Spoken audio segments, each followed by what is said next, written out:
olembetsedwa lero lino pawairesi yakanema ya Times. Wachibwereza wachisankho sadayambe bwino kwenikweni m'madera ena mdziko muno. Bungwe la Malawi Bureau of Standards tsopano latseka kampani zokwana 13 13.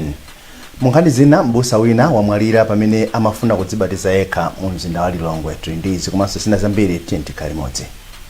Era wachibwereza wachisankho amene bungwe la Malawi Electoral Commission MEC likuchititsa sadayambe bwino kwenikweni lero pamene anthu ochepa anakalembetsa m'madera ena mdziko muno. MEC ikugwira ntchitoyi pofuna kufikira anthu amene adalembetsa mkaundula wa nzika pakati pa 21 October 2024 ndi 4 January chaka chino. Kuchokera ku Lilongwe, Pemphero Malimba anayendera madera ena ndipo akufotokoza. Times itayendera malo ena mzindawu inapeza kuti anthu ambiri sadapite kukalembetsa pamene ena amene adalembetsa mkaundula wa mzika pasadakwane pa 21 October 2024 ndipo sakuyenera kulembetsa mkaundula wa chibwerezayu amabwezedwa. Mwachitsanzo tinapeza kuti pofika nthawi ya 11 koloko mmawa anthu atatu okha ndi omwe analembetsa pa chiwerengero cha anthu pafupi 100 amene akuyenera kulembetsa pamalo olembetsera amva ma LEA, pamene pamalo olembetsera asukulu ya sekondari ya Bwaira padalibe munthu ndi mmodzi yemwe amene analembetsa. Pofika nthawi ya 1 koloko masana woyang'anira malo olembetsera amva ma LEA apati Kaunde ali ndi chikhulupiriro kuti anthu ambiri apita kukalembetsa kumalowa. Akuchituka obwera ndi amene adalembetsa kale ku NLB, koma anu ake amene anayikira masiku akuyambe pa 24 October 2024, 21 October 2024 komanso 5 January 2025 ndi amene oti samabwera kwambiri. Moti apa amene abwera ku tsiku lalo ndi atatu okha. Ndi tikuyembekezabe kuti mwina abwera poti mwina nzotsika mawa adwera kanthekena mwina abwera kumadzulo kapena kandi mawa, koma ambiri amabwera ndoti osena kuti akhale nawo musisa zimeneyi. Koma mmodzi wa anthu omwe analembetsa Joseph Moyo anali ndi osangalala kuti akwaniritsa kulembetsa ndipo adzavota pa chisankho chimene chichitike mwezi wa Septemba chaka chino. Chisangalalo changa chona kuti mene ndalembetseramo ndere ndi voti yanga mtima bwinobwino ikavotaso bwinobwino mwantima wonse ndithu. Wofalitsa nkhani za bungwe loyendetsa chisankho la MEC Sangwani Mafrirwa ali ntchito yolemba anthu mkaundula wa voti wa chibwerezayi ikuyenda bwino, koma anatsindika kuti sikuyenera kuyembekezera mizere italitali malo olembetsera ponena kuti ntchitoyi ifikira anthu ochepa okha. Mawu ake wofalitsa nkhani za bungwe la Public Affairs Committee PAC a Bishop Clifford Matonga anati ndikofunika kuti adindo ayike chidwi chachikulu polembeketsa anthu kukalembetsa mkaundulawu. Masiku apita kale isa watu nkupempha ma stakeholders onse, anthu andale atsogoleri a mipingo, anthu osiyanasiyana tiyeni talimbikitsa anthu amene akuanena kuti anene okalembetsa kuti tatiyeni titamange tikalembetse. Gawo loyamba lakalembera chibwerezayo likuchitika maboma a Mzimba, Lilongwe, Mangochi, Mwanza, Chikwawa ndi Nsanje ndipo litha lachitatu. Ndipo ku Mzimba malo ena olembetsera kunalibe munthu amene walembetsa kufika lachiwiri masana. Mwachitsanzo pa skulu ya primary ya Endindeni ku Mzimba panalibe yemwe walembetsa titayendera, ndipo pamalo a Eswazini munthu mmodzi yekha ndi yemwe analembetsa mene mati 12 koloko masana. Mkulu wa bungwe la NICE ku Mzimba a Aaron Ruhanga ati zinzo kudandaulitsa kwambiri. Iwo adayankhula ndi mtolankhani wathu Blessings Kondwe. Choyamba tinafika pa Togirane which was around 9, panalibe munthu mmodzi yemwe analembetsa. Tabwera pa Ruperere which was around 11, panalibe munthu mmodzi yemwe analembetsa. Pa Indeni pa Endindeni that was around 12, panalibe munthu mmodzi yemwe analembetsa. Kufika pa Eswazini pamene tapeza around past 1 tapeza munthu mmodzi yekha amene walembetsa ndi munthu ameneyo ndi mkazi. So izizi zikuonesa kuti anthu ndithu amene amayenera kuti akalembetse ndithu sakubwera, sakutuluka kuti alembetse. Given kuti nthawi ndi yochepa imene yapasidwa kuti lero ndi mawa by 4 o'clock akhala kuti akutseka imene kuti pasa chikayiko kwambiri kuti anthu mafigures amene ale ayikidwa ma centers omo kuti anthu amenewa ndi amene anthu alembetsa sakwanisidwa. Pakadali pano katswiri pa nkhani za ndale achimwemwetsitsi wati pempho la chipani cha Democratic Progressive DPP kuti masiku akalemberayo aonjezere ndi losamveka. Wachiwiri kwa mtsogoleri wa chipani ichi mchigawo chakumwera a Joseph Mwanamveka adauza anthu pa misonkhano yoyimayima kumulanje kuti chipani ichi sichokhutira ndi masiku omwe MEC yapereka. Daniel Zimba akuitsatira bwino nkhani.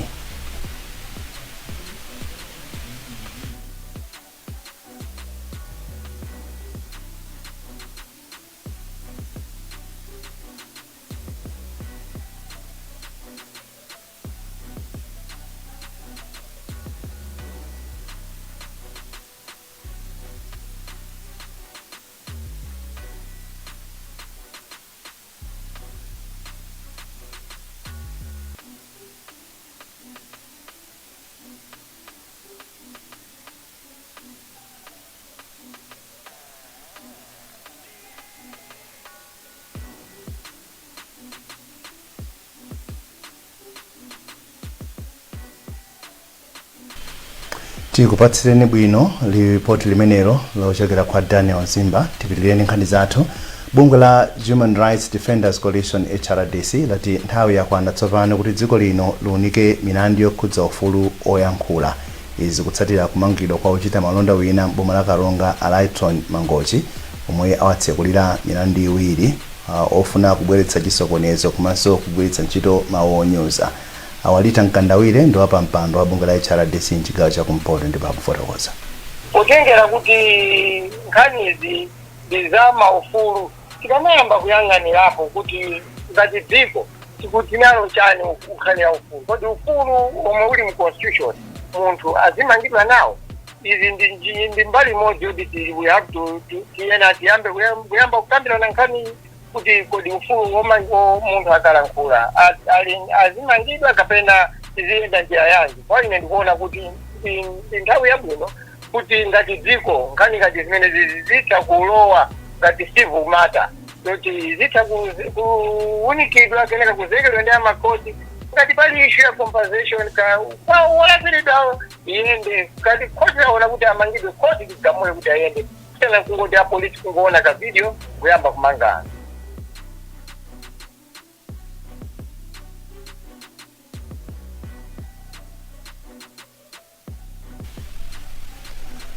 Bungwe la Malawi Bureau of Standards lachenjeza kuti silisekerera kampani ndi sitolo kuchita malonda mophwanya malamulo.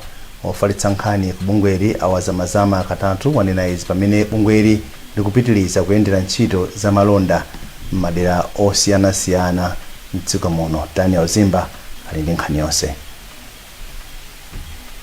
Poyankhula pa mapeto pa ntchito yoyendera makampani ndi sitolo lachiwiri, akuluakulu a bungweli apeza kuti sitolozi zimachita zinthu zaumve m'malo ake osungira katundu komanso zimasunga ndi kugulitsa katundu owonongeka. Malingana ndi akatatu, izi zikusemphana ndi ndondomeko za malonda zomwe ndi zovomerezeka ndi malamulo a dziko lino. Bungwe limene la Malawi Bureau of Standards lili ndi udindo loteteza amalawi makamaka pa katundu amene akugula pa misika yawo kapena m'mashopu osiyanasiyana mdziko muno. Choncho Malawi Bureau of Standards ntchito imene itimachita kwa nthawi ndi nthawi komano apapa tinene kuti this is operation yapaderadera imene bungwe la Malawi Bureau of Standards ikuchita. Kupatula kutseka sitolo za Shoprite ku Blantyre, Ekhaya ndi Panda ku Lilongwe, bungweli latsegulanso sitolo ya Chipiku kuwenera mu mzinda wa Blantyre. Mmodzi mwa akuluakulu a bungweli, Amasozi Mwenifumbo, anati anavomereza kuti sitoloyi iyambenso ntchito zake atakhutira ndi momwe yakonzera zofoka zake atayitseka lolemba sabata ino. Chenjezo ku makampani onse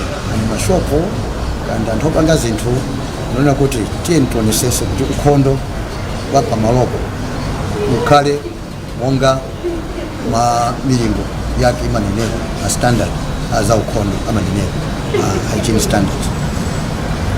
Akapanda kusata zimenezo ifeyo monga mwa udindo wathu tigwira ntchito yathu kuti tionesese kuti ukhondo wa anthu ukusungidwa mene akunena kusungidwa. Koma akuluakulu a sitolo za Chipiku ndi Shoprite sanayankhulepo kanthu pa nkhani iyi. Tibwerere ku nkhani yokhudza ripoti la Daniel Zimba pomwe katswiri pa nkhani za ndale achimwemwetsitse wati pempho la chipani cha Democratic Progressive kuti masiku akalembera owonjezera wachisankho awonjezeredwe akuti ndosamveka. Wachiwiri kwa mtsogoleri wa chipani ichi mchigawo chakumwera a Joseph Mwanamveka anauza anthu pa msonkhano woyimayima kumulanje lolemba kuti chipani ichi sichokhutira ndi masiku amene MEC yapereka. Daniel Zimba ali ndi nkhani. Lachisanu sabata latha bungwe la MEC lidalengeza kuti lichitisa kalembera wachisankho wachibwereza m'magawo onse atatu kuyambira pa 21 January mpaka pa 3 February chaka chino kwa anthu okhawo omwe adalephera kulembetsa kamba kamavuto okhudzana ndi ziphaso zawo zaunzika. Wapampando wa bungweli Anabel Mtalimanja anatsindika kuti matsikuwa ndi okwanira maka polingalira kuti ndi anthu ochepa amene akuyembekezeka kutenga nawo mbali pa kalemberayu. Maboma akuchigawo chakumwera kalemberayu achitika kwa matsiku awiri kuyambira pa 2 February. Koma mkuyankhula kwawo Mwanamveka ati matsikuwa achepa ndipo akanakonda bungwe la MEC litawonjezera. Sina kutisidwe. In fact masiku amene awonongeka amene anthu amalephera kuti akapange vote ndi ambiri. Kuneso kuposa amene 10 koma ngoti pasa 2 days only. Ndiye ifeyo ndi okhumudwa. Tikanakonda kuti amalawi apasidwe mpata kuti ngatanga fune kuvota akavote. Ndiwapemphe amalawi, ndiwapemphe electoral commission kuti awonjezere chifukwa ni constitutional right kuti aliyense aina kupasidwa mphamvu asankhe boma kapena president mena kumufuna. Ndipo pothirirapo ndemanga katswiri pa ndale achimwemwetsitsi wagwirizana ndi ganizo la bungwe la MEC kunena kuti matsikuwa ndi okwanira. Chomwe chikuvuta ena nkumvetsetsa kwa anthu andale kuti kalembera wachibwerezayi kwenikweni akufuna kuti akwaniritse zotani. Chifukwa chachidziwikire kuti anthu amene akuyenera kulembetsa akhala ochepa ndithu ndipo pakadali pano kwaperekedwa pafupifupi sabata imodzi kuti anthu alembetse. Kwa ine ndikuona ngati kuti nthawi imeneyi ndikondera ndi. Iye wati pempho la Mwanamveka mwina ladza kamba ka kusamvetsetsa uthenga omwe bungwe la MEC lidapereka poyamba. Bungwe la MEC likuchititsa kalembera wachibwerezayo kutsatira chigamulo cha bwalo la milandu pofuna kuthandiza anthu omwe sadalembetse mkalembera oyamba kamba kavuto lokhuza ziphaso zawo zaunzika. Banja lina lomwe ndi bambo ndi mayi lamwalira pa Chemusa muzinda wa Blantyre litapsa ndi moto umene watentha shopu yawo. Woyankhulira polisi ku Blantyre Peter Nchiza watsimikiza za nkhaniyi ponena kuti kafukufuku wawo adakali nkati kuti apeze chimene chachitika. Koma malingana ndi mmodzi wa anthu amene adaona izi zikuchitika a Patrick Makwale, motowu udayamba malingana ndi kuphulika kwa finance kamba kakuti mayiwa amaphikanso mu shopumo. Amakwale adayankhula ndi Isaac Salima. Amene zinachitika ndi phone ya customer anandipasa kuti ndikamaliza kuikonza ndikansire ku shop. Kuruka kupita kukansiya ndayankhula anthuwa akazawa maphika amuna pana ina aka masankhisa nsomba asankha nsomba zawo zija bwino kena kwendinango dusa mene mabwera tinatuluka panjani mene mamva zoti mkati mukuyaka mutu mkuphulika mene mathamangira kuona kuti muli moto wambiri ndipo khalakhala anebawo ndi mazona mene amafutukuza kuti mene amaphika kunabwera customer amagulisa su finance ndipo utsegula chigubu cha finance chija pamene mutu unayambikira anthu tinesesa kuthamangira kuthira michenga ndithu mashopu ukagumula kuseri kwa shopuyo mabe mutu unali wamphamvu nakanika foera masungabe matini ambiri amafinance mshika mshomo onse atisiya abambo ndi amayo chimene nachika anali pa khomo ndiye chigubu cha finance chikono kuti mutu unayambira ku khomoko ndimene amathawira kumbuyo ngati mwene fakeneso nayo wadabo kuti anali pa khomo ndeze nakhala bwanji kuti ukapeze mutu nkatiyo mashopu ena akuzidwabe okwanira akangati 4. Ndipo mbusa wa mpingo wa Zioni achisomo Dalikeni amudzi wa Makhundi ku Lilongwe omwalira kamba kobanika pamene amafuna kudzibatiza yekha mu mtsinje wa Buwa. Ofalitsa nkhani za polisi mchigawo chapakati cha kunzambwe kwa dziko lino a Foster Benjamin watsimikiza za nkhaniyi. Benjamin akulongosola zambiri kwa mtolankhani wathu Thomas Kachere.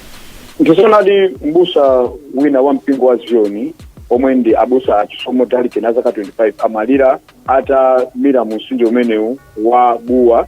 Nkhani ndiyoti mbusayi adapita ku mtsinjeku ndi otsatira mpingo umenewu kuti akawabatize zinthu zimene amakhala kuchita nthawi zambiri. Ndiye akuti atamaliza ku ubatizo kwa mamemba ndi pamene iyeyo adaganiza zozibatiza ekha mumtsinje omweyo. Akuti ichi malingana kufufuza kwathu ndi zimene wakhala mbusayo akuchita kuti akamaliza ntchito yake yobatiza anthu kumapeto kwake amazibatiza yekha ngati kuonetsera kuti iyeyo amayipalitsa ntchitoyi. Ndi apapo atalira mu mtsinjemo panapita maminisi okwana ngati 30 asanabukuke mu mtsinje muja. Ndi akhristu akuti ena maganiza kuti mwina chifukwa choti mbusayo mwina akuyankhula nani Mulungu mchifukwa chake mwina akuchedwa chonchi. Ndi patapita kanthawi kamene kako zimene zinawadabwitsa osatira mpingocha amene anabwera ku polisi yathu iyi ya Malembo kuzachita ripoti. Ndi apolisi athu anawalangiza anthuwa kuti akayang'ane mu mtsinjemo alowe mu mtsinje muja ayang'ane bwinobwino. Ndi anthuwa anabwerera mu mtsinje muja ndi kuyamba kuyang'ana koma sadapeze. Kenako apolisi athu analangizanso kuti abwerere ku tsiku losatiralo atenge khoka kapena kuti neti akayang'ane bwinobwino azikhala ngati akupha nsomba mu mtsinje muja. Ndi zimenezi zinathandizira ndithu mpaka kuti anampezadi ndithu mbusayi koma atafa. Choncho ndi pamene apolisi athu pa Malembo komanso ogwira ntchito pa chipatala chaching'ono cha Malembo adakwanisa ndithu kupita kukaona china chilichonse, ndipo achipatalawa adapeza kuti mbusayo adafa chifukwa chobanika kusatira kumira kumene anamirako. Anthu oposa 30 ndi omwe amwalira kutsatira ngozi zomwe zachitika kamba ka mvula yomwe ikhala yakugwa mdziko muno. Achipitiro Khamula ndi mneneri wa nthambi yoona za ngozi zogwa mwadzidzidzi ya Dodma ndipo akufotokoza. Padakali pano chiwerengero cha anthu okhudzidwa ndi ngozi zogwa mwadzidzidzi zomwe zimachulukira mu nyengo ya mvula monga mphepo ya mkuntho, mvula ya mphepo ya mkuntho, mvula ya mphamvu komanso mphenzi chachoka pa 10,833 ngati mmene tinalengezera mu Disemba chaka chatha kufika pa 31,413 omwe ndi anthu pafupifupi 141,359. Zachisoni kuti chiwerengero cha anthu omwe atisiya chifukwa cha ngozizi chafika pa 31 kuchoka pa 11.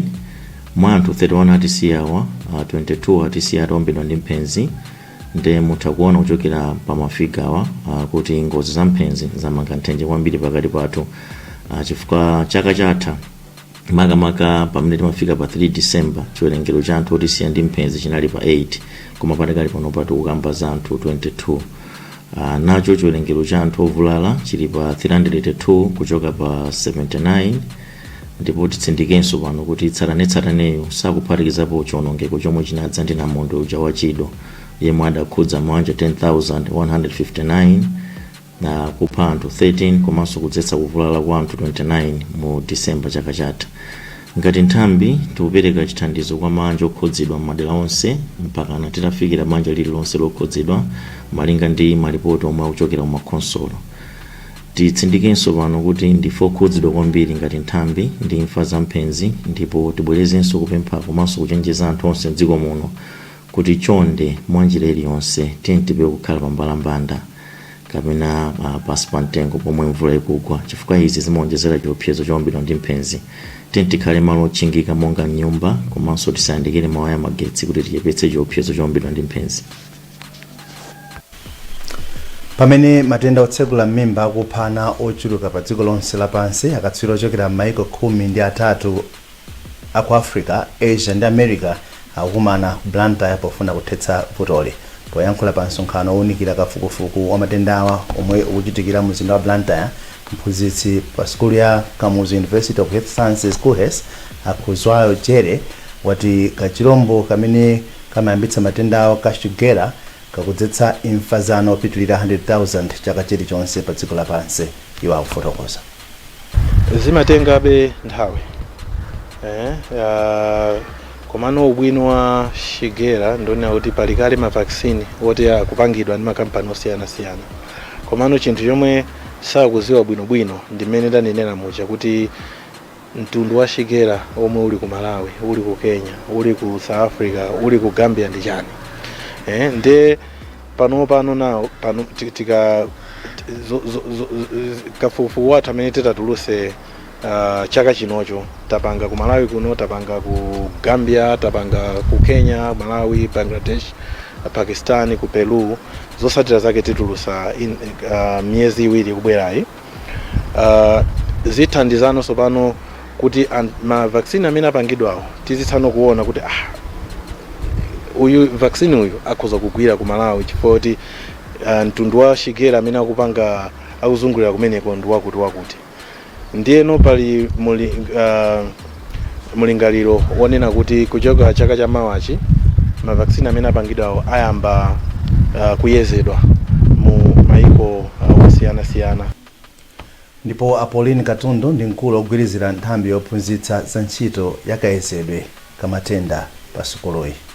Ku department yathu zimene workshop ikuchitikayo ndiyo tipindulira kwambiri chifukwa ma staff apezeka kuti nawonso akutenga nawo mbali, aphunzira kugwiritsa ntchito machine a luminance, aphunzira kutanthauzira zimene machiniyo ikupereka kuti tizitha kudziwa kuti tikaona ngati ichi zikutanthauza chakuti kuti tisangokhala kuti tikutulusa zinthu kuchokera pa machine pamene sitikudziwa kuti zikutanthauza chani. Tikayang'ana pa dziko la Malawi zikutanthauza kuti anthu akhala ndi mwayi omabwera kunoko kuzaphunzira chifukwa kuti machiniyo tili nayo kuno, ife tikaphunzira tiphunzitsanso ena. Ndipo nduna ya zaumoyo akhumbize Kandolo Chiponda yapempha Malawi kuti abayitse katemera wa kolera pamene anthu mdziko muno akupitirira kutenga nthendayi m'madera ena. Achiponda alankhula izi mboma la Balaka pamene amakhazikitsa katemerayo komanso kutsegulira chipinda chochitira amayi pa chipatala cha Kuitanda mbomali. Blessings Makuira walemba ripoti makwerenga ndi Brenda Kayo. Polankhula pamene amakhazikitsa ndondomeko yopereka katemera wa nthenda ya kolera, Achiponda apempha nzika za dziko lino kutenga nawo gawo pa katemerayu ponena kuti izi zithandizira kupewa kufala kwa nthendayi m'madera amene akhudzidwa kwambiri. Achiponda ati boma likuyesetsa kupeza njira zosiyanasiyana zothanirana ndi kufala kwa matenda osiyanasiyana ngati kolerayo pofuna kuti nzika za dziko lino zikhale ndi moyo wangwiro. Tane ndi matenda akolera kufika 2030 polimpikitsa zimene zozo chifukwa tidabwera kuno ku Balaka kuti tidzakhale pansi ndi mafumu kuti kodi chikufuta ndi chani kuti anthu azidwala kolera, kodi ngati dziko lokundiona wa zaumoyo tingapange bwanji.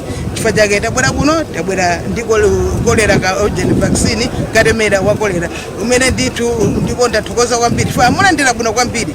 Munaona nokha kuti afumu eneni akulu ndamene aloyambirira kuti tandipatsani akatemera chifukwa ndawuzera timagulitsa akatemera koma anthu kumukana koma kuno anthu ake ayi ndozitsata ndozimvetsa akatemera amulandira bwino. Mmodzi mwa akuluakulu ku bungwe loona za umoyo la World Health Organization Aisa Konso ati iwo apitiriza kuthandiza boma la Malawi popereka ndondomeko zabwino pa nkhani za umoyo. Ndipo mfumu Mpilisi ya boma Balaka yayamikira boma kamba kufikitsa katemerayo madera m'midzi ponena kuti izi zithandizira kuti anthu athe kupewa nthendayi. Nkhani imene anthu tayilandira ndi manja awiri chifukwa programu inafika mkatikati monena kuti kunoko tinakutakhudzidwa ndi nthenda ya kolera. Kuchifukwa chokuopsa kwa kolera ukuku yakhala kuti yapitiriza mugawo lonena kuti ife tiyena kuziteteza. Ndipo kunthawi yomweyo tinkafunsa kuti pakali panopo ife amene tafika pano tipase katemerayo kuti tilandire. Kuchokera mwezi wa Septemba 2024 anthu okwana 282 ndi amene anapezeka ndi kolera ndipo anthu okwana 14 anamwalira maboma okwana 5. Ndi ripoti limene la Blessings Makuira tamalizanso nkhani zathu mwa tsatanetsatane madzulo ano kumatisanasiyane nayinso mitu yake. Kalembera wachibwereza wachisankho wayamba pang'ono m'madera ena mdziko muno. Bungwe la Malawi Bureau of Standards tsopano latseka kampani zokwana 13. Mu nkhani zina mbusa wina wamwalira pamene amafuna kudzibatiza yekha.